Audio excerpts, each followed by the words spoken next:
Nacional de Formadores, e esse momento é um momento importante para nós, porque a gente quer comunicar uma alegria do momento que a gente está vivendo e também responder as perguntas que possam vir dessas explicações. Então vai começar, eu vou fazer algumas perguntas que a gente já tem aqui para cada um dos nossos participantes da mesa redonda. Padre Cleomar, nosso diretor territorial, Luiz Flávio, que é membro do comitê territorial, a Cláudia Pirri também, membro do comitê, Padre André, conselheiro da Legião e membro do comitê também, Elisa Ruiz, que é conselheira das consagradas e membro do comitê, e Helena, que é a diretora territorial das consagradas.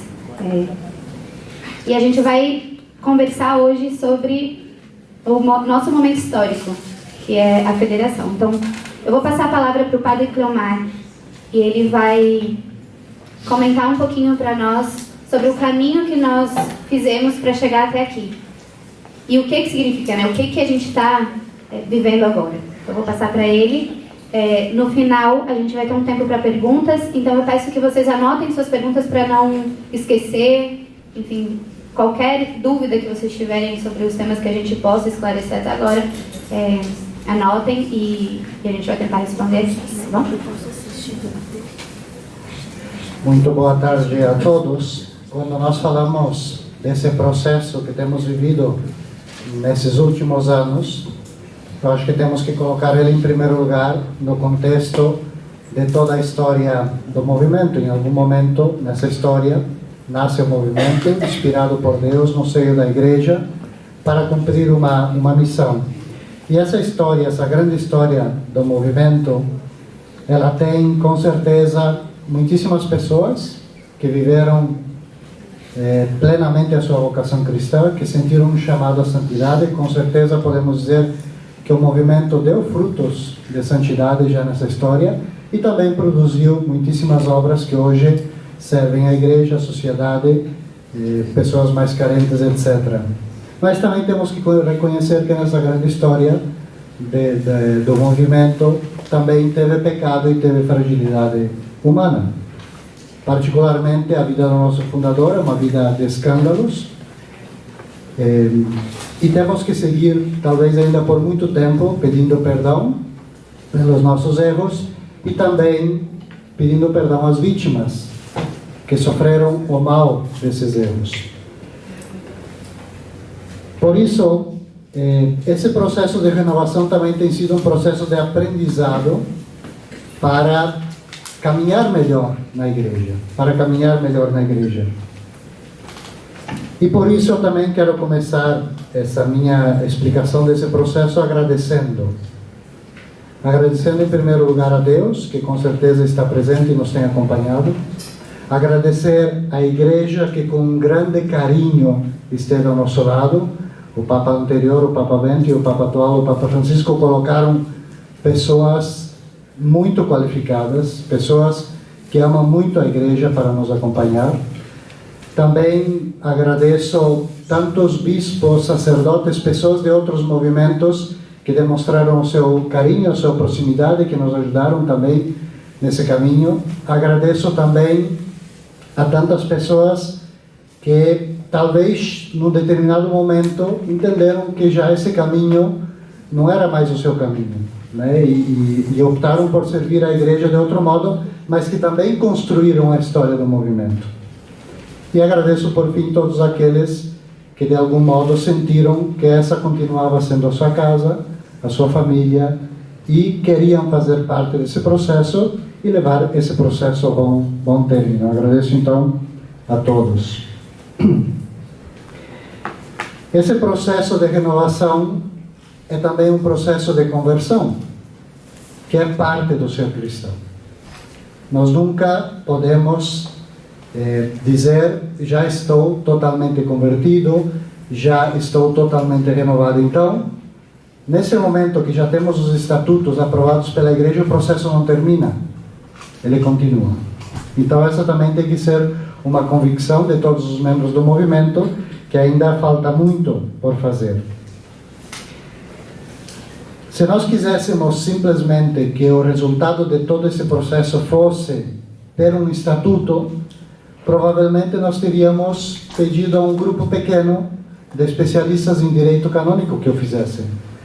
Mas não era isso que buscávamos. E a igreja, desde o início, através do seu delegado, o cardeal Delásio, indicou muito bem que se tratava de um processo que deveria corresponsabilizar todo o movimento. E por isso, foi um processo que tentou chegar ao maior número possível de membros do movimento. Primeiro, lembremos que começou a Congregação dos Legionários de Cristo, com toda a renovação das constituições, depois os consagrados, e finalmente os leigos também. E vocês lembram todas aquelas reuniões, encontros, eleição de delegados para as assembleias, etc, etc, etc. Particularmente nesse processo, podemos destacar alguns momentos importantes e, sobretudo, destacar os valores que estão detrás desses momentos. Talvez um primeiro momento importante é quando o cardeal dá autonomia aos consagrados e às consagradas. De algum modo, ele vê, e é o normal do procedimento da igreja, que consagrados e consagradas não deveriam mais seguir sob o governo da Congregação dos Legionários de Cristo, mas deveria ter um governo próprio para a sua vida interna. E é interessante que estamos mais ou menos aí já chegando ao 2014, e vem o capítulo dos legionários e a Assembleia das Consagradas e Consagrados, e se tinha um certo medo, porque o cardeal deu autonomia, o que vai acontecer agora? E foi contundente a afirmação dos 3 grupos em que eram parte do movimento Regnum Christi e queriam seguir unidos, tanto na vivência de uma espiritualidade como na realização de uma missão comum, quer dizer, em comunhão. Então, de repente, numa situação de crise, de dificuldade, ressalta o valor da comunhão, que não dependia mais de uma estrutura, porque até então tínhamos uma estrutura no movimento que amparava a comunhão que nós vivíamos. Agora não tinha mais. Os consagrados poderiam ter seguido um caminho, os consagrados outro, e os legionários outro. Entretanto, o resultado desses 3 encontros por separados, autônomos, cada um o seu, foi muito unânime no afirmar: queremos viver essa missão e esse carisma juntos. Então, autonomia, a confirmação de todos que querem seguir unidos na missão e na vivência do carisma. E depois vem um terceiro momento importante, onde os leigos, na sua assembleia, dizem que não querem um governo próprio, não querem formar um ente jurídico próprio, mas querem estar unidos ao todo, talvez porque correspondia muito mais à experiência que tinham tido até esse momento. Então, com esses 3 elementos, de algum modo, o processo jurídico vai recolhendo alguns valores importantes, a corresponsabilidade, a comunhão, mas também já vai colocando uma direção. E aí, nesse momento, as comissões centrais começam a entender que a melhor forma de conservar esses valores que estão aí é uma federação. Por quê? Porque uma federação, ela deixa a autonomia praticamente intacta de cada um dos, hoje já, institutos dos consagrados e consagradas e a Congregação dos Legionários de Cristo, permite que os fiéis se associem a essa federação e estejam unidos a ela, permite uma participação real dos 3 entes jurídicos no governo e também dos leigos, né? E ela serve para custodiar o carisma e para organizar, coordenar e viver em comunhão uma missão comum. Então parecia ser a figura mais adequada e se começou a trabalhar nessa direção, e ao final efetivamente se chega a esse término, entendendo que é a melhor figura, talvez não tão centralizada como tínhamos pensado no início, mas o suficiente para seguirmos esse caminho que o movimento tem feito toda a vida. Depois, já em outras falas, vamos explicar mais concretamente como vamos viver isso. Dentro desse processo geral dos estatutos da Congregação dos Legionários de Cristo, das consagradas e dos consagrados, também o nosso território viveu esse processo. de um modo muito particular. Aí, talvez cada território tenha vivido de um modo diferente. Nós lembremos que no 2012, 2013, estávamos numa situação no território de uma grande fragilidade institucional, nível econômico, de missão, estávamos muito dispersos. Isso fragilizava a vida das comunidades, tanto de consagrados como de legionários, né? Dificuldade em confiança, em comunicação. Realmente era uma situação muito pesada que vivíamos naquele momento no território. E aí se começou um caminho onde muitos de vocês colaboraram, muitos de vocês participaram. E aquele caminho começou de um modo muito tímido, determinando algumas linhas de trabalho, que são as linhas que guiam hoje o território, mas que num primeiro momento tinham que fazer uma espécie de UTI do território e fechar, pelo tanto, várias coisas. Então lembrem que nós tínhamos 7 centros de formação, tivemos que fechar 4, fecharam várias comunidades de legionários e consagradas, né? Tudo isso para reunir, fortalecer as comunidades e fortalecer também, obviamente, a missão. Isso produziu sofrimento, produziu feridas em pessoas. Foi um momento difícil, mas que hoje, vendo a distância, eu, pelo menos, tenho a convicção de que era necessário passar por esse momento. Por quê? Porque depois já vem um momento mais tranquilo, onde, né, foram e temos feito todo um processo de renovação dos nossos centros de formação. Quem, não sei, vai visitar hoje o Seminário Menor de Curitiba, vai encontrar uma realidade muito diferente do que era o Seminário Menor faz 6, 7 anos atrás. Então, é uma renovação real que foi acontecendo, né? A mesma vivência do comitê, né, entre consagradas, leigos e legionários foi uma experiência maravilhosa para aprender a dialogar, e fomos, de algum modo, também, uma das linhas estratégicas que era a comunhão, fomos tentando descer isso a todas as localidades e a todos os níveis, criando essa possibilidade através de encontros nacionais, de muitos eventos, para voltar a fazer surgir uma comunhão, já que não dependia tanto das estruturas, mas que nós nos dessemos conta que realmente queríamos estar juntos. Queríamos ser uma família. Queríamos ser, de verdade, um corpo ao serviço da igreja. Então, não quero me alongar muito mais. Depois, se alguém quer fazer alguma pergunta específica sobre algum desses temas, mas mais ou menos esse é o processo com o qual nós temos chegado até esse momento, quando já dia 15 vai começar a funcionar a federação, né? E eu acho que realmente já estamos preparados para isso, e confio em Deus que vai dar muitos frutos para o movimento e para a igreja no Brasil. Obrigada, Padre. A nossa próxima pergunta vai para a Helena e vai pegar o gancho do que o Padre falou. A partir do dia 15 começa a funcionar a federação. E aí alguns podem pensar, mas eu gosto de movimento. Então, Helena, a gente pode chamar o movimento de movimento? Olhem a forma de colocar a pergunta. Significa... Olha, conta pra gente, o que significa ser uma federação? Mas vou primeiro também cumprimentar todos os que estão escutando, agradecer o fato de estar, todos os que estão aqui no encontro de formadores nacional, e também os que estão escutando nas suas casas, pelo seu interesse, porque isso é a vida do movimento e é muito importante. Então a pergunta era se a gente pode continuar falando de movimento, né? A primeira pergunta. Então, o nosso movimento, eu falo movimento, podemos falar de movimento Regnum Christi, mas podemos falar de movimento Regnum Christi num ambiente um pouco mais coloquial, familiar. Aqui podemos falar de movimento.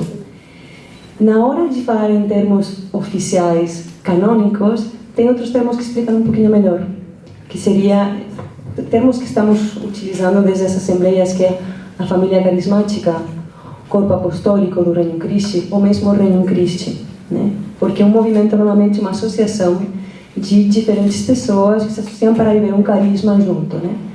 Mas no caso nosso, como explicou um pouquinho o Padre Cleomar, a gente teve que fazer uma federação pelas pessoas canônicas que estavam se associando, mas espiritualmente é um movimento porque vivemos um carisma comum. E o que significa ser federação, então? O que significa ser federação? Significa ter aprovação da igreja, significa entender como canônica e juridicamente a gente se relaciona. Então, daí conseguimos ter umas estruturas pelas quais vamos relacionando. Por exemplo, temos o colégio geral, né, onde se definem as coisas no nível geral. Temos o colégio territorial, onde estamos representadas os ramos não, é que tudo vai mudando, né? As instituições agora são as consagradas, os padres. Nesse caso aqui no Brasil, os legionários, as consagradas e a representação dos leigos. E depois tem o nível local, que também tem uma configuração própria, com o diretor local, com os diretores de sessão. Então, mais ou menos funciona. No nível local, na verdade, muda muito pouco a vivência do movimento. Agora a gente vai entrar nesses temas. Obrigada, Helena. E eu queria perguntar para o Luiz. A Helena começou a falar, né? O colégio, vai todo mundo voltar para o colégio. A gente tem, a partir de agora, um novo tipo de governo. Então, o que muda, primeiro, a nível geral e territorial? Então, vamos lá. E com isso da federação, né, que como mais ou menos a Helena ia falando, no fim, a figura canônica que a gente conseguiu encontrar para representar o que é o Reino Cristo, né? Onde você tem 3 instituições que se federam, né? Que são as consagradas, os legionários e as consagradas. E os membros leigos, né? Nós, a gente se associa individualmente.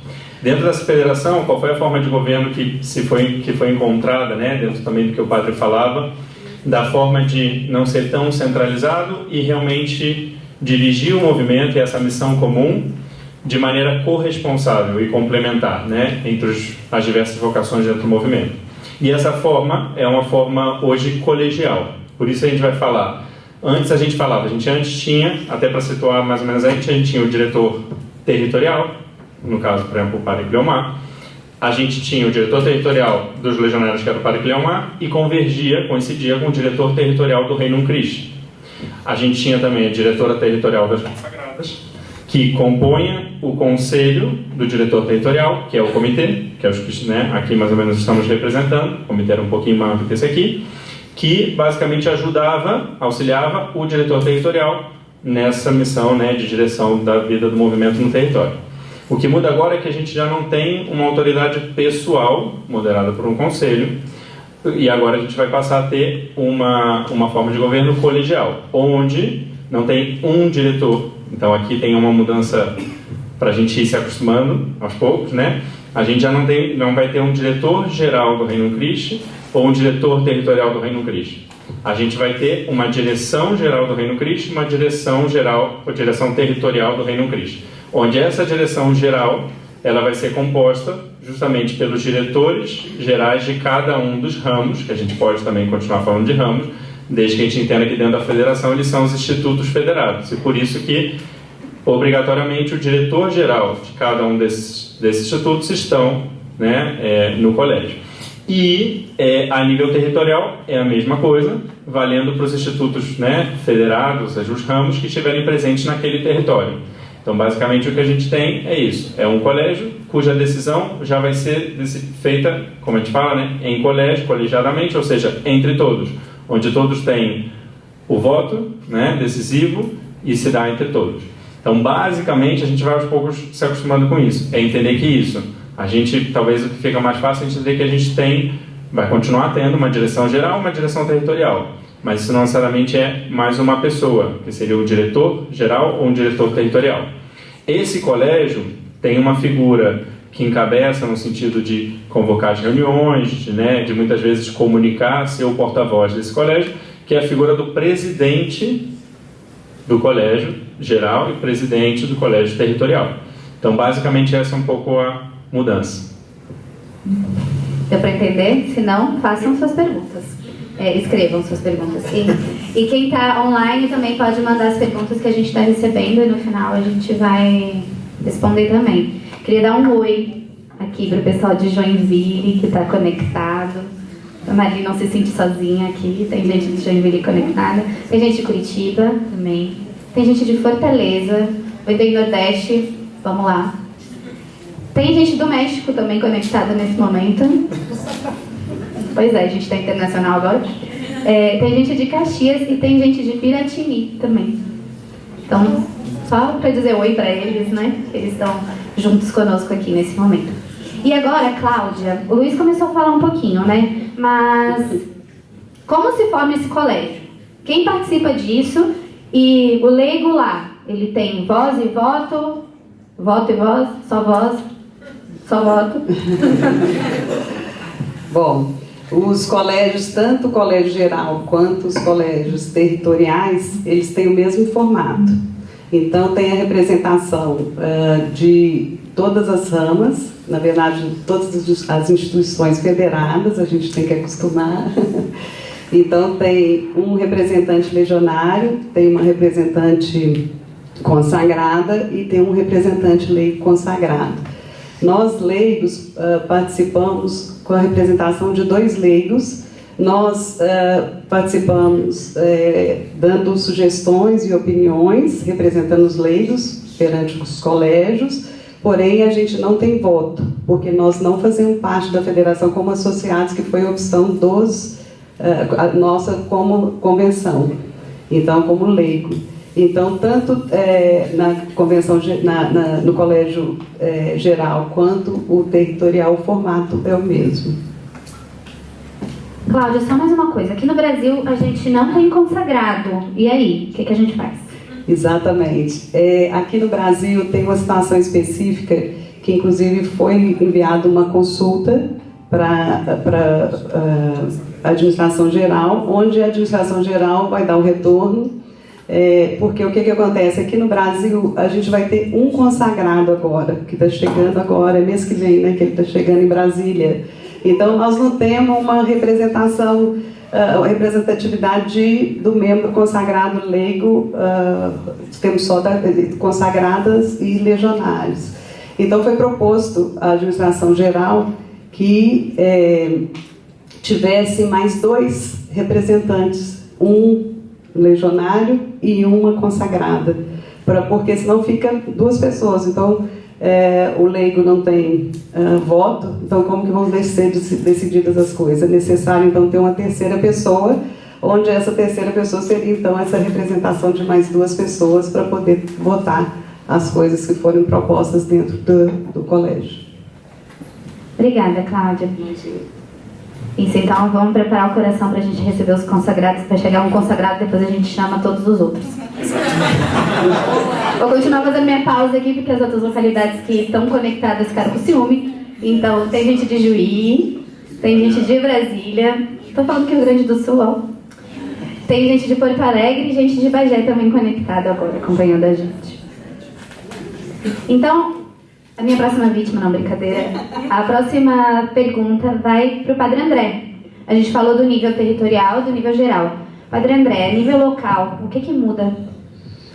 Eu acho que, para simplificar, dá para dizer até que muda muito pouca coisa a nível local.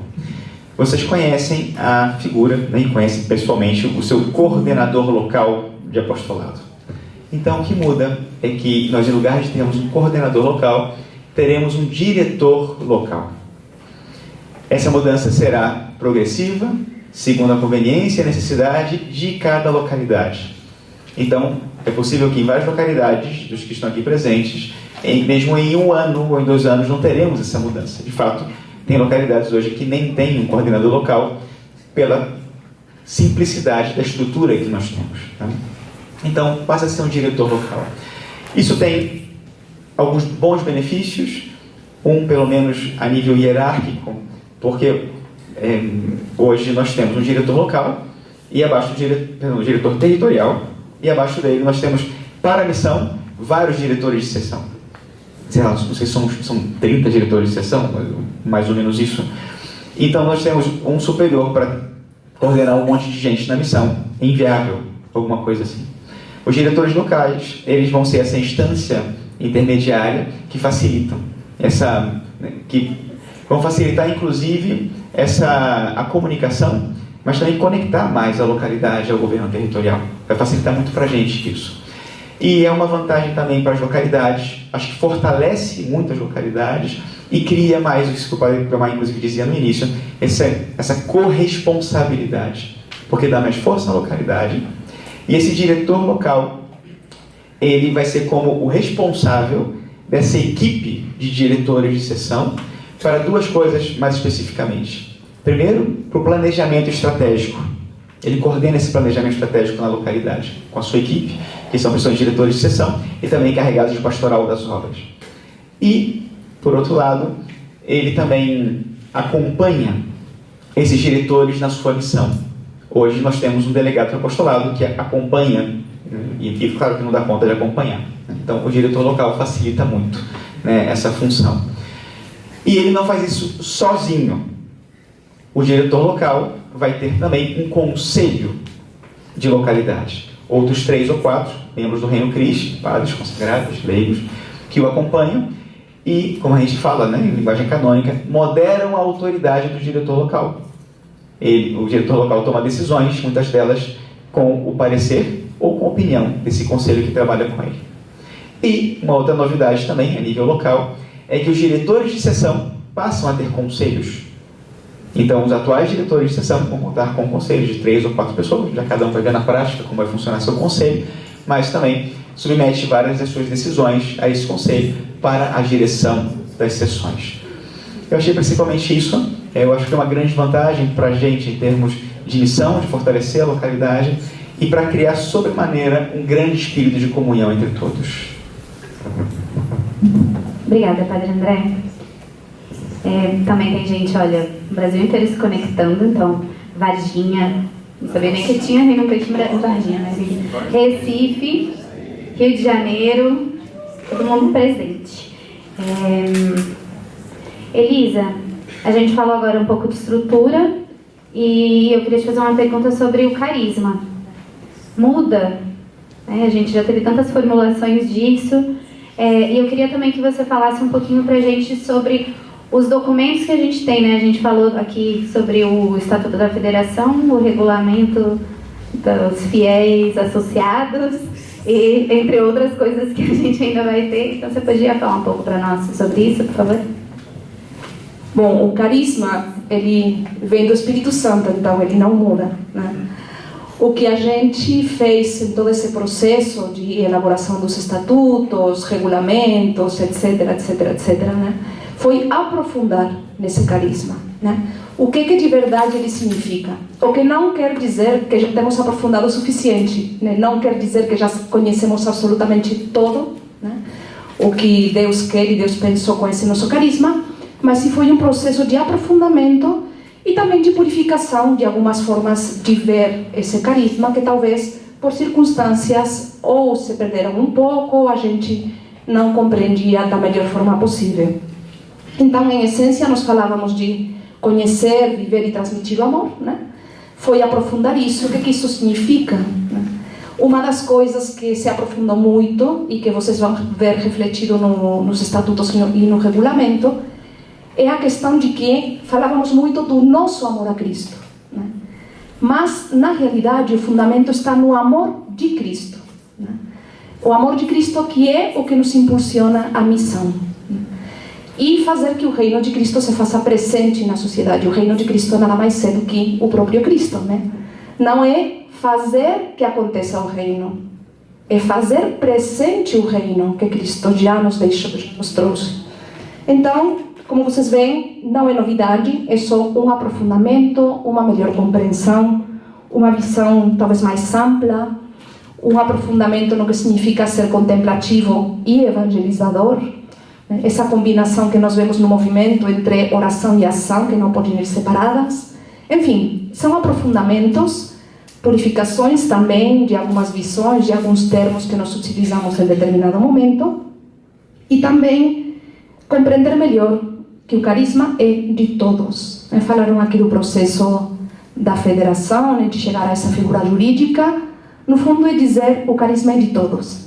Já falávamos, mas até que ponto de fato acreditávamos nisso e colocávamos isso em ato, né?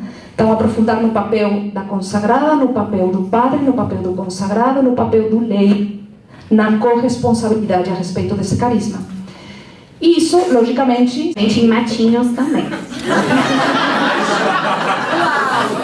Ué, tem praia. Luísa, só para comentar, esses documentos, assim, estamos trabalhando na tradução para o português, mas eles já estão disponíveis em espanhol no site RC Estatutos. Então, quem quiser, lá, rcestatutos.org, já está lá publicado, então já pode, quem já conhece espanhol, já lida bem, já consegue entender, já pode ir trabalhando com isso. Em português chega em breve. E vai ficar no site também, assim que estiver pronto, vai subir ao site também. Isso vai ficar disponível para todos nós. A gente tem uma série de perguntas sobre o protagonismo do leigo, a participação do leigo no governo. Então, eu vou unir algumas. E a primeira pergunta é a seguinte. Desculpem, como vocês sabem, eu sou bagunceira.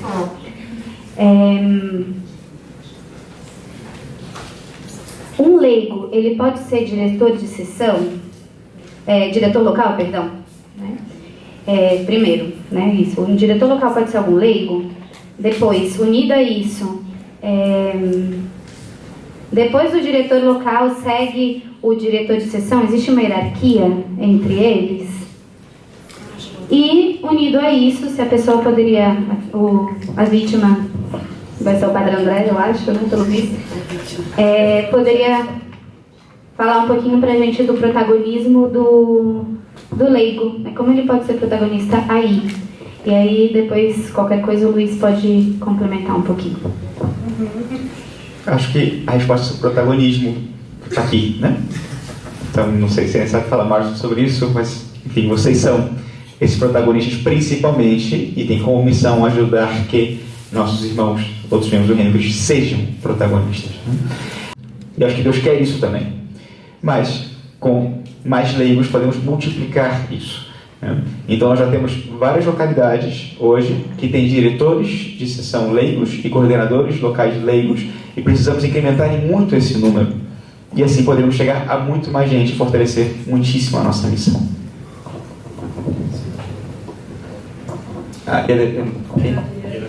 Então, em cima está o diretor local e embaixo dele os vários diretores de seção. Agora, o diretor local, ele não interfere na missão direta do diretor de seção. Ele o acompanha no seu trabalho. Então, não deveria acontecer de um diretor local, por exemplo, dar uma indicação ao responsável do sonho acordado, não sei, né, que é a seção de jovens. O diretor de seção achar que tem que ser diferente do apostolado e ele vai e faz mudanças. Não compete a ele. O que lhe compete é planejamento estratégico com a sua equipe, da qual participam os diretores de seção, e acompanhar cada diretor em sua missão para que viva aí o carisma e a metodologia do movimento. Obrigada. Essa vai para os membros leigos. Como os leigos irão se associar à federação? Quais serão os compromissos do membro leigo federado? No caso associado, né, gente? A gente não se federa, só para... Agora o Luiz vai explicar, ou a Cláudia. Houve alguma mudança nesse processo de adesão, no caso, né? Então vamos lá. O que a gente tinha, né, da adesão ou incorporação, né, alguns coube a incorporação, alguns coube já o nome de adesão, que no fim se trata a mesma coisa, né, se tornar parte do movimento. Todos que se incorporaram, aderiram, isso é válido, né? A associação foi a forma como a gente estava falando, assim como a federação se associa com a federação. Que, como nós não somos, né, uma associação de leigos em si, ou seja, uma instituição, e também não somos da instituição federada, isso significa apenas que isso, a gente faz parte do reino, a gente contribui e participa nessa missão comum, como a gente foi falando aqui, inclusive podendo assumir algumas responsabilidades e funções, principalmente a nível local, né? Realmente a nível territorial e geral, a gente já não assume pela questão disso, da responsabilidade que os institutos federados têm nessa condução do movimento e na resposta canônica ou jurídico-canônica que eles precisarão ou podem vir a precisar dar sobre isso.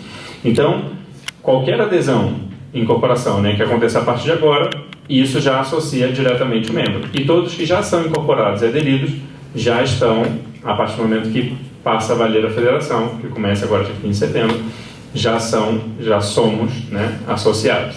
Tá? Então, basicamente, a única coisa que vai acontecer é isso. A gente vai ter as incorporações, como sempre teve. Talvez, inclusive, a gente vai voltar a ter, assim como a gente tinha, sempre tivemos essa boa prática de ter registro, né, das adesões, das incorporações. Isso provavelmente volta a acontecer para uma maior organização e realmente a gente poder acompanhar em todos os membros. Então, basicamente, é isso. Continua a mesma coisa e é como se a associação, a federação, fosse o termo ou a forma canônica de vinculação de pertença ao movimento, que a gente faz, no fim, no rito de incorporação e adesão. E acrescento que ainda está, complementando também a questão dos documentos, hoje a gente já tem os estatutos e o regulamento dos fiéis associados, que no fim somos nós, membros leigos, só que também está para sair o ritual do movimento, onde vai ter previsto ali o rito, né, de adesão e de incorporação. Até lá a gente pode também seguir fazendo tal como a gente vinha. E respondendo a pergunta de ao que a gente se compromete, eu precisaria de ajuda de um número dos estatutos, que eu posso buscar aqui e já leio para vocês, ou já digo que vocês também já podem buscar no documento e ver. Mas tem um número que vai falar. O membro, né, o membro do Reino Cristo diz, quando ele passa, né, a fazer parte, né, do movimento Reino Cristo, ele se compromete a, né, e aí ali está escrito tudo que a gente se compromete. Eu vou buscar aqui, enquanto a gente vai fazendo as outras perguntas, para poder dizer exatamente para vocês. Ótimo, obrigada, Luiz. Como vocês veem, são muitos pontos técnicos, né? Agora, essa pergunta, ela é sobre ainda o diretor de sessão e o seu conselho. São várias perguntas, então vamos uni-las em: o conselho do diretor de sessão substituirá o ICAF? Segue existindo a figura do assistente de sessão? Como serão escolhidas as pessoas dos conselhos? O próprio diretor escolhe o seu conselho ou os membros da sessão escolhem um conselho para o diretor? O mesmo conselho do diretor de sessão pode ser para a localidade? Se a localidade é menor? Como ficou isso? Então, qual a primeira? O conselho do diretor de sessão substitui o ICAF? Pode substituir, mas tem o presente seguinte: um conselho tem a função de opinar, aconselhar, né? Não dar palpite, né? Mas aconselhar. E o ICAF tem a função executiva.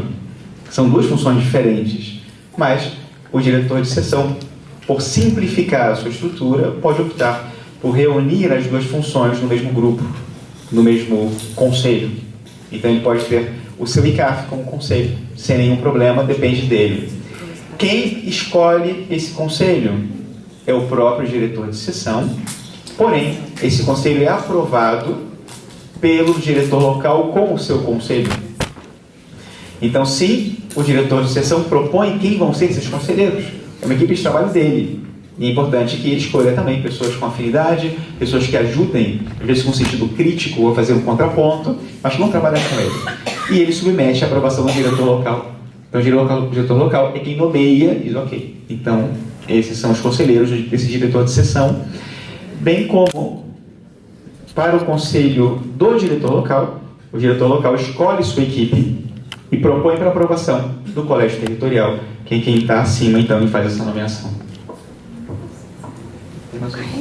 Segue existindo a figura do assistente de sessão? Sim, o diretor de sessão. O esquema de governo é bastante flexível. Tá? Então, o diretor de sessão e o diretor local precisam ver, de acordo com as circunstâncias, de acordo com a realidade dele, de missão, de formação, o que mais convém. E se ele ver conveniente nomear, ou pedir que se nomeie um assistente, um secretário, um encarregado de apostolado, o que for. E ele pode, então, dentro dessa estrutura, colocar essas funções, sem nenhum problema. E se é uma localidade pequena, pode ser todo mundo a mesma coisa? A sugestão é que se simplifique o máximo possível. Então, por exemplo, não sei, Ijuí ou Bagé, né? Então, daqui é o caso de Bagé. Então, nós temos em Bagé uma diretora de sessão. Tem uma sessão com 3 equipes, né? Se eu não me engano. Não é necessário nomear uma diretora local acima da diretoria de seção só para que ela tenha alguém para cima. Não é necessário. A comunicação e o acompanhamento se dão diretamente pela instância territorial. Nesse caso, quem vai ser o responsável executivo, né? Não sei falar. Surge aqui no colégio a função do responsável executivo, que é o responsável territorial, de parte do colégio, da missão do Reino Cristo. E essa figura, essa pessoa, acompanha essa diretoria de seção, um pouco como se fosse diretora local, porque, para simplificar, não é necessário ter mais figuras. Se uma localidade tem 3 seções, mas não tem quem assuma a direção local, porque não tem um perfil, por qualquer razão, então eles podem decidir, por exemplo, fazer um conselho entre eles, sem que haja um diretor local, para facilitar as coisas. Aqui, quanto mais simples, melhor, para servir a missão. Essa é a regra. Servir a missão da melhor maneira possível, sem sobrecarregar as estruturas. Padre, só mais uma pergunta, para ficar claro. E em localidades que tem os 2 diretores de seção, por exemplo, masculino e feminino, só que eles trabalham em conjunto, meio misturado tudo. Como é que é? A diretora de seção tem conselho, o diretor tem conselho, é um conselho para todo mundo? Eles podem resolver entre eles? Como fica? Preferentemente, é importante ter conselho, porque é uma maneira de você não decidir as coisas sozinho. Tá? Então, isso é importante. Precisa nomear em 6 meses o conselho? Obrigado, senão vai deixar de ser diretor de sessão, vai receber uma punição, um paredão e tal? Não. Okay? Cada sessão ou cada localidade tem também um tempo de amadurecimento. É totalmente compreensível isso. Então, ok, o território, o colégio, vai acompanhando essa localidade, essa sessão, até que amadureça e possa criar a estrutura necessária para a missão. Tá? Então, não é que tenha pressa, uma correria, porque tem que ser assim já. Não, com tranquilidade, mas vamos tentar chegar a um formato ideal para cada ocasião. Obrigada, Padre. Próxima pergunta vai ou para a Helena ou para o Padre Cleomar. É a seguinte. Só antes da próxima pergunta, posso complementar aquela resposta? Sim. Gente, eu achei aqui o número 17 do regulamento fala aqui algo que a gente, bem parecido com o que a gente, de fato, todos nós nos comprometemos na nossa adesão e incorporação, né? Fala, o membro leigo, ao associar-se à federação, se compromete a crescer em amizade com Cristo, desenvolvendo a vida de graça através da oração e dos sacramentos, viver as virtudes evangélicas de pobreza, de obediência filial e de pureza em pensamentos e ações, cumprir com amor e honestidade os deveres próprios do seu estado de vida, como um serviço a Deus e aos demais, empenhar-se em sua formação integral e forjar sua liderança cristã, empreender e participar de iniciativas apostólicas, professar um amor fiel e operante à Santa Igreja, ao Papa e aos demais bispos, oferecer generosamente sua oração, talentos, tempo e bens para colaborar na missão do Reino Cristo ao serviço da Igreja. Então, é com isso que a gente se compromete no número 17 do capítulo 2 do Regulamento dos Fiéis Associados. Obrigada, Luiz. Então, Padre Cleomar ou Helena, que quiser responder. O presidente do Colégio Geral da Federação será sempre o mesmo diretor-geral da Legião? Depois, o presidente do colégio territorial ou geral é eleito? Como ele é escolhido? Existe um tempo, um mandato? Quanto tempo? E ele tem uma autoridade maior que os outros? Então, tanto o presidente do colégio geral como territorial ficou determinado que sempre vai ser o diretor geral da Congregação dos Legionários de Cristo e o diretor territorial da Congregação dos Legionários de Cristo. Sim, a experimento por 6 anos, que em 6 anos temos que voltar a discutir muitos dos temas, sobretudo jurídicos, né? Enquanto a função tem uma função de presidir as reuniões do Conselho, portanto não tem uma autoridade superior aos outros membros do colégio, não tem autoridade superior, ele só tem a função de presidir e, de algum modo, ter uma função talvez institucional como presidente do colégio, por exemplo, na relação com os bispos, na igreja local, etc. Mas não tem mais função que essa. Tinha mais alguma coisa? Não. Obrigada. Como é eleito, já os mesmos institutos, tanto as consagradas como nós, temos processos internos aprovados nas nossas constituições de eleição. No caso do governo geral, é a cada 6 anos no capítulo. O capítulo é uma espécie de assembleia constituinte que tem uma congregação religiosa, né? É um sistema que tem na igreja e que ela revisa a vida da congregação, projeta a vida da congregação, e uma das funções desse capítulo, que por exemplo vamos ter agora em janeiro de 2020, é eleger o novo diretor-geral. Os diretores territoriais se elegem através de uma consulta e quem faz a nomeação é o diretor-geral da congregação depois de ter feito uma consulta no território. Ok? Helena. De maneira corresponsável e complementar, né, entre as diversas vocações dentro do movimento. E essa forma é uma forma hoje colegial. Por isso a gente vai falar. Antes a gente antes tinha, até para situar mais ou menos a gente tinha o diretor territorial, no caso, por exemplo, o padre Cleomar. A gente tinha o diretor territorial dos legionários, que era o padre Cleomar, e coincidia com o diretor territorial do Reino Christi. A gente tinha também a diretora territorial das consagradas, que compunha o conselho do diretor territorial, que é o comitê, que é os, né, aqui mais ou menos. Então, no nosso caso, já existe uma certa independência territorial, já não vem todas as nomeações desde a direção geral, o que significa que é um pouco mais complexo, né? Por exemplo, no mês de maio, tanto a Helena como eu vamos a Roma para pescar. Porque no nosso caso, sobretudo da Congregação dos Legionários de Cristo, tem sempre um grupo de irmãos que vão fazer o seu período que chamamos de práticas apostólicas, de pastoral.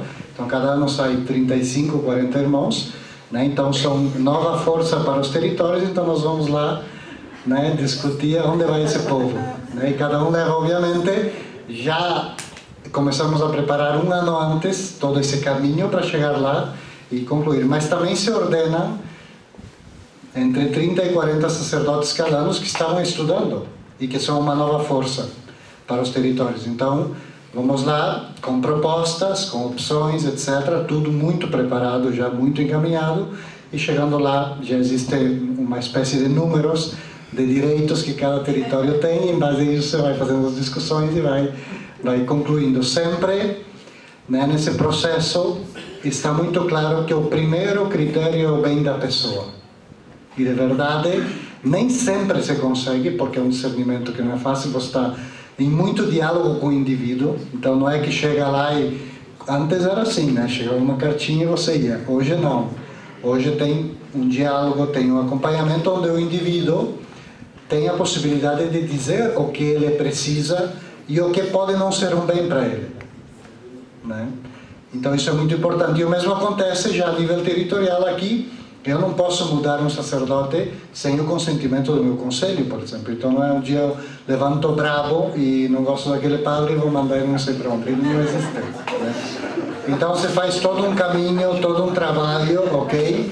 E eu dependo do meu conselho. O tema dos conselhos na igreja é algo muito importante. É uma cultura institucional, ok? Que ajuda quem tem autoridade pessoal a não sair dos trilhos, ok? Porque o modo normal de governar na igreja é com autoridade pessoal. Existem âmbitos colegiais muitíssimos. Por exemplo, um concílio é um âmbito bastante colegial, ainda que ao final o Papa sempre tenha uma autoridade superior, mas é né? Numa diocese, numa diocese tem o sínodo, por exemplo, numa congregação tem o capítulo, nós vamos começar agora com um colégio, né?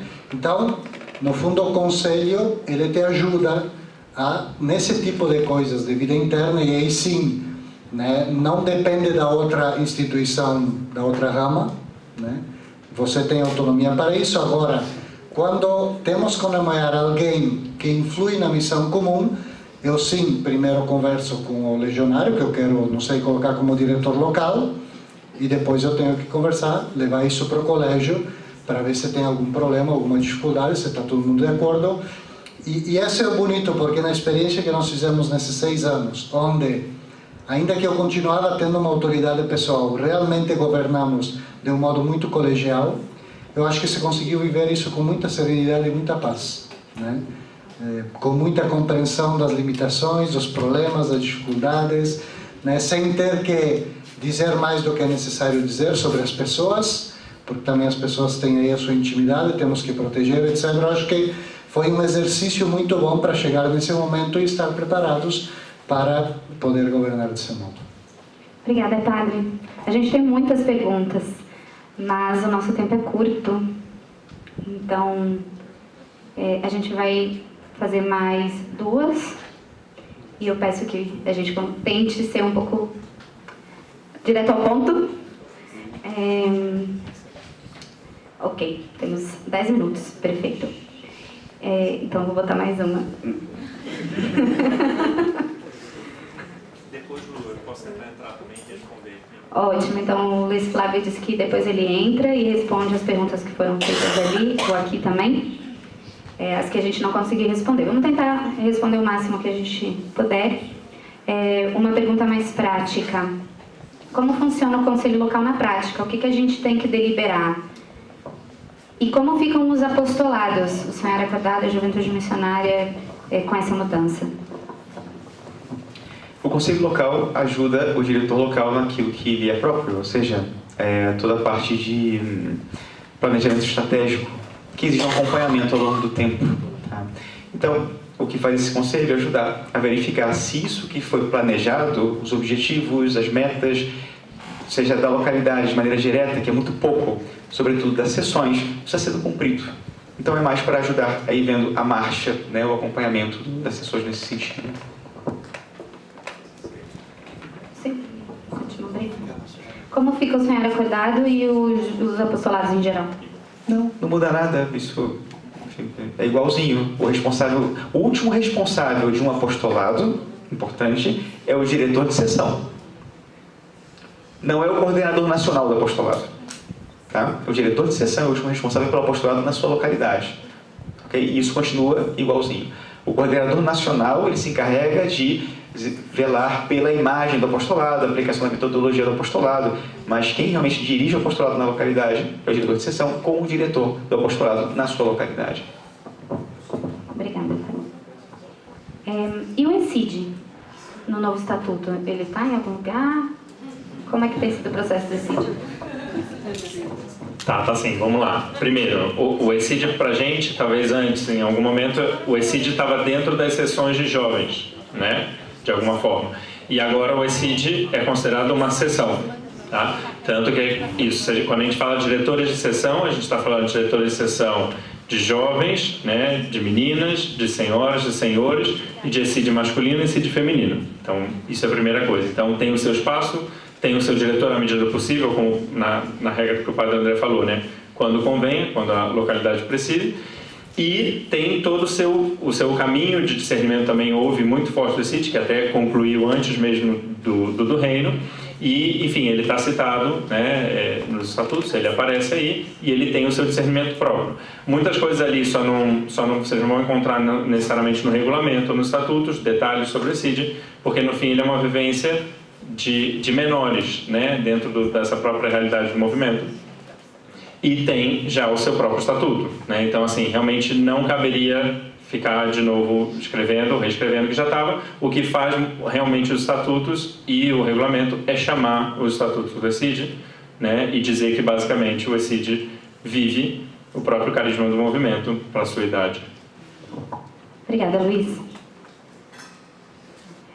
Aproveita aí que você está com o microfone. Existe ainda membro do primeiro, segundo e terceiro grau? Qual a diferença entre eles? Vamos lá. Não, já não existe diferença de graus entre os membros do movimento. Isso foi algo muito discernido também e de um discernimento profundo e também repetiria como a Helena falou, assim como vários outros momentos, foi muito forte entre os leigos nesse momento. Mas o que a gente tem é, primeiro, vamos lá, o que era o terceiro grau, no fim são as formas de vida consagrada que têm vida própria, são um ente próprio agora, que são sociedades de vida apostólica, né? Então, aí já o terceiro grau já não cabe. O primeiro e segundo grau, a primeira coisa que eu acho importante transmitir o discernimento que nós leigos fizemos é que, primeiro, que não faria sentido falar em graus, talvez foi a primeira coisa que a gente alcançou nesse discernimento, em graus, em termos de como a gente falaria, membresia, né? Pertença ao movimento. Mas, sim, a gente intui, e é algo também a continuar deixando o Espírito falar, que podem ter diferentes formas de viver essa vocação do membro leigo, né, do movimento. E o que a gente vai encontrar nos estatutos hoje a promessa de entrega, tá? Que isso, vamos dizer, traz novamente ou de maneira renovada o que seria o segundo grau. Mas realmente posto isso, que não existem graus entre os movimentos, mas sim pode haver uma disponibilidade, uma disposição de entrega, um chamado talvez a um cuidado maior para dentro do movimento. Então também é um chamado também a talvez deixar o Espírito dizer desenvolver. Então basicamente hoje o que a gente tem é isso, é a promessa de entrega, que também está aí prevista, né, no nosso regulamento dos fiéis associados, e que prevê essa outra forma, vamos dizer assim, de uma forma de promessa dentro da pertença ao movimento como membros leigos, do qual só existe um grau, ou melhor, não existem graus. Também sobre isso da pertença ao Reino Cristo, os graus, os níveis de compromisso com o Reino Cristo, os estatutos também prevêem que há uma categoria, né, um grupo de pessoas que podem receber, né, ou beber da fonte da espiritualidade do movimento, ou participar do carisma do movimento, sem que tenha compromisso com o Reino Cristo. Seja, sem que se associem à federação, sem que façam a adesão, uma incorporação ao Reino Cristo. São pessoas que, de repente, toda a vida participam de algum apostolado, acho que gostam das missões, querem ir sempre, ou que rezam as orações do movimento, que têm essa espiritualidade, mas que nunca assumem o compromisso, porque não se sentem chamadas realmente com a vocação ao Reino Cristo, mas encontram benefício para a sua vida espiritual, para a sua própria vida no Reino Cristo. Isso, que esses são os famosos amigos do movimento, e também segue também a possibilidade de diocesanos, né, como a gente tinha, também serem membros do movimento, também está previsto. Eu aproveito, Engato, me chegou uma pergunta aqui por baixo, sobre o manual de oração. Que também, enfim, para qualquer um que joga vai recair aqui. Tenho trabalhado nisso, nesse projeto. Tive umas últimas dificuldades com questão de edição, mas acho que já se resolveu. Recebi hoje foto da primeira mostra do manual, então esse eu espero também que já nas próximas semanas esteja chegando. A gente fez, para explicar um pouco para vocês, uma edição provisória, porque o manual de orações também deve ser realizado a nível internacional, mas a gente sentiu uma necessidade forte da gente ter aqui no Brasil. A gente já não tem os manuais da última edição, e mesmo que tivesse também, já cabiam coisas do nosso processo de renovação de prever nesse manual. Então a gente fez uma revisão breve, mais direcionada ao território. Bom, se outros territórios quiserem aproveitar, ok, mas é direcionado a gente, onde a gente mantém basicamente o que a gente tinha no manual anterior, com alguma coisa de renovação, na via sacra, alguns aspectos que vocês vão poder ver, tá? E a gente já deve estar lançando em breve. Quando a gente lançar o manual, né, novo, também impresso, a gente também vai atualizar o aplicativo, que vai refletir exatamente a mesma coisa que vai estar no manual impresso. Obrigada, Luiz. Olha a pressão. Não, queria aproveitar, porque aqui tem algumas perguntas sobre aonde vai estar disponibilizado tudo isso, né? Quem vão ser os conselheiros, quem são os diretores das localidades. Então, no site do Reino Cristo, a gente está atualizando constantemente. A Amanda, graças a Deus, está fazendo um trabalho muito bom de comunicação. Podem acessar o site, lá vai ter tudo. Nos grupos das suas localidades também vai chegar. A gente está fazendo um esforço grande no movimento no Brasil para comunicar bem. Então, não se preocupem que sim vão chegar aí todas as nomeações, né, de quando mudar agora o colégio, quem vai ser quem serão os membros do colégio. Bom, a gente já tem aqui o padre Clamarelli, que são certos que sim. A gente ainda está esperando uma aprovação do Comitê Geral para o resto, então por isso que a gente não está dizendo aqui. Mas enfim, não muda muita coisa. Nas suas localidades é a mesma coisa. Então agora a gente vai lançar notícias e vocês vão ver. Vai sair uma comunicação oficial também por e-mail. Então não se preocupe que chegará a todos. Então nisso a gente elimina 3 perguntas. E agora a gente tem 2 perguntas que são bem importantes E aí eu queria assim pedir para o Padre Cleomar e para a Helena falarem para a gente, que são: quais são as novas diretrizes para o trabalho vocacional, tanto de legionários como de consagradas? E também tem uma parte, que é para o Padre Cleomar, que ele dizia, a pessoa que perguntou diz: o Padre Cleomar falou em sua apresentação da expectativa de frutos desse novo período. Quais são os frutos que ele está falando? E também tem uma outra pergunta que diz: quais são os objetivos do Reino Cristo no Brasil nos próximos anos? Então, vamos tentar responder de modo sintético. Já esqueci a primeira pergunta. Vocacional, isso. Então, estamos fazendo um processo, tanto consagradas como legionários, depois a Helena pode comentar mais, de uma renovação em todo o tema vocacional.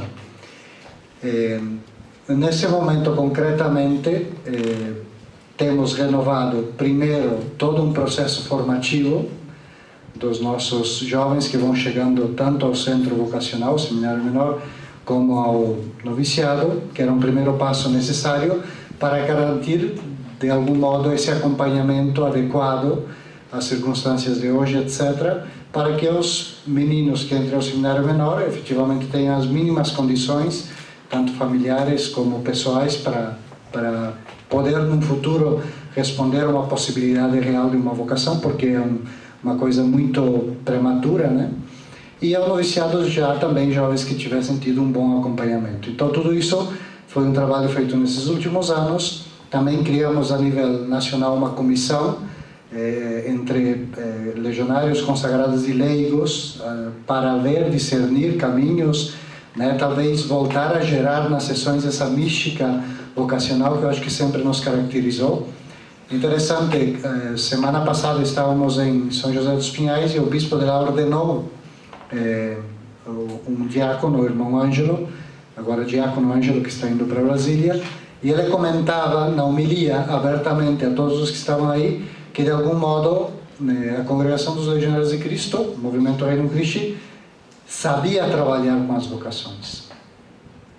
Não sei se isso ainda é verdade, tomara que volte a ser verdade, porque de repente efetivamente nós podemos ajudar as dioceses. As diretrizes hoje muito concretas são tentar fazer que em cada localidade se faça um trabalho real, né, nesse tema vocacional, com mística, né, na vida das sessões, nas obras, etc. E também abertos, obviamente, a todos os jovens que de algum modo se sintam chamados a fazer esse caminho, né, e depois a Helena também pode explicar um pouco o tema das consagradas. Com relação aos frutos que esperamos agora, não é tão simples dizer ou quais são as linhas de trabalho. De fato, nesse momento, né, nós já levamos 6 anos com as linhas estratégicas, que sinteticamente são: primeira, consolidar o movimento Reino Christi no território, e aí dentro tem 3 elementos importantes dessa primeira linha. Um é todo o tema de sentido vocacional do membro do movimento, é dizer, eu estou aqui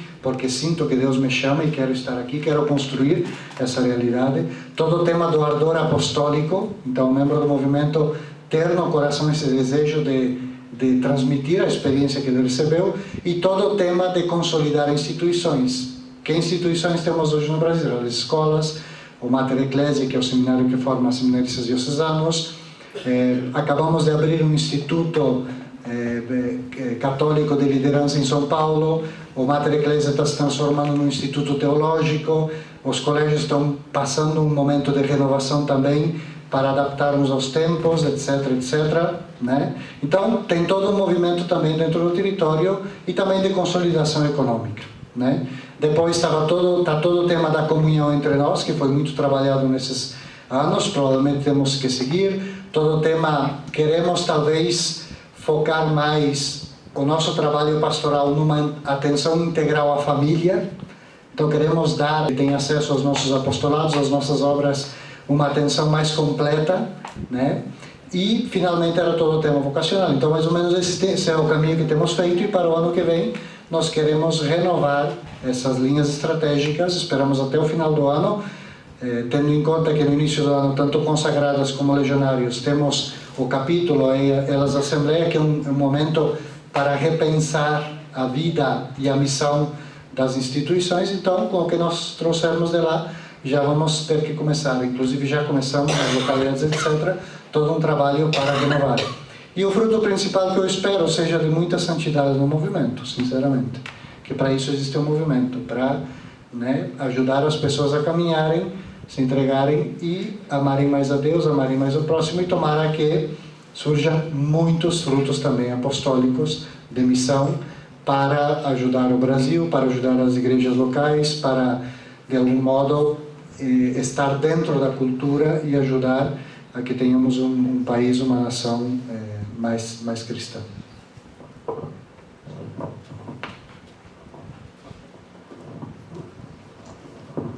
Concordo com tudo que colocou o padre Cleomar. E das consagradas, comentar primeiro que aqui no Brasil somos 25. Então, quando cheguei, nem tínhamos uma promotora vocacional, estamos num momento de crise importante. Então, eu falei: o que vamos fazer com as vocações? A gente precisa de vocações.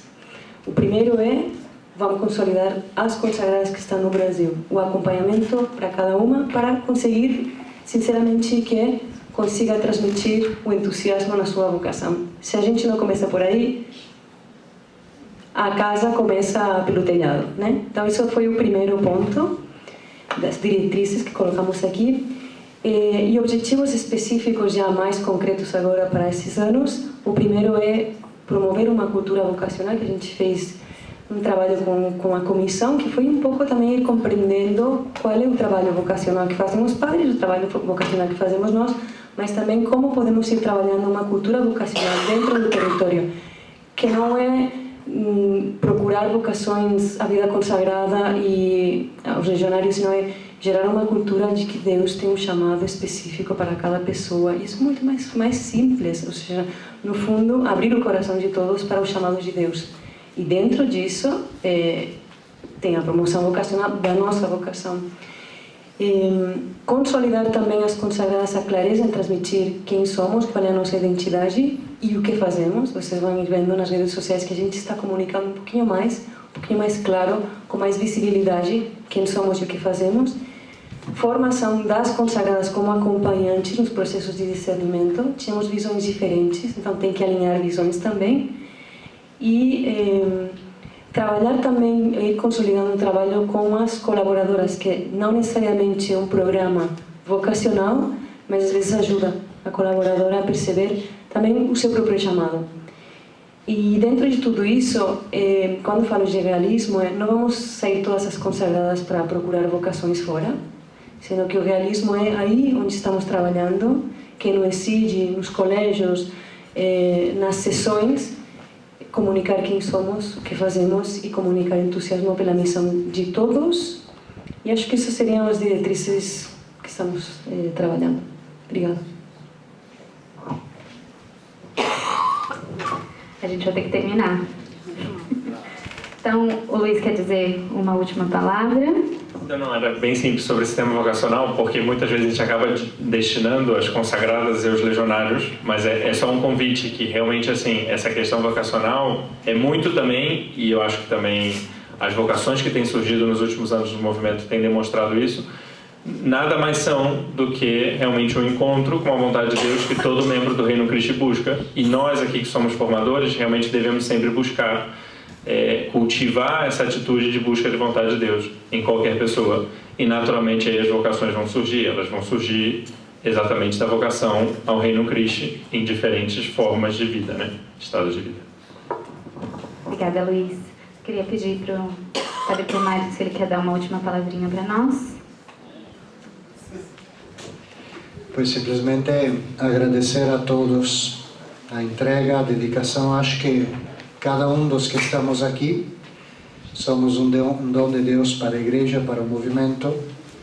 E o meu convite final, que eu fiz também no curso de diretores, talvez estamos numa época, além de tudo que vimos hoje de manhã, né, que se caracteriza por uma dificuldade séria em ter compromissos estáveis, né, de algum modo eu digo permanecer aí onde Deus quer que eu esteja, né? Então, talvez o tema que eu gostaria de convidar vocês é que realmente permaneçamos nessas iniciativas, nesses desejos, nessas conclusões que talvez também nesse encontro os membros do movimento que estão aí escutando têm no coração, e só que vai demorar tempo, temos que ter paciência, temos que estar aí, né?